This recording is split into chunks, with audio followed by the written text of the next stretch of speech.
গভীর রাত। ঝড়ের দাপটে চারপাশ অন্ধকারে ডুবে। বিদ্যুৎ চলে গেছে ঘণ্টাখানেক আগে। বৃষ্টির শব্দ আর মাঝে মাঝে বিদ্যুতের ঝলক ছাড়া কোনো শব্দ নেই।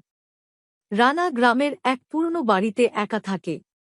মা বাবা মারা গেছেন অনেক আগেই। আজ রাতে হঠাৎ দরজায় টোকা পড়ল, টক টক টক। রানা ভয় পেয়ে জিজ্ঞেস করল, কে? কোনো উত্তর নেই। আবার টক টক টক।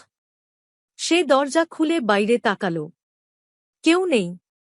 দরজা বন্ধ করতেই পিছন থেকে একটা ফিস ফিস শব্দ। আমাকে দেখো না রানা।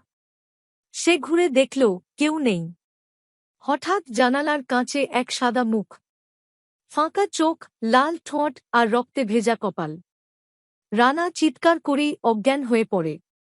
পরদিন সকালে গ্রামের লোকজন এসে দেখল রানার ঘরে দরজা খোলা, জানালা ভাঙা, আর রানা মাটিতে পড়ে আছে, ঠান্ডা, নিঃশ্বাসহীন।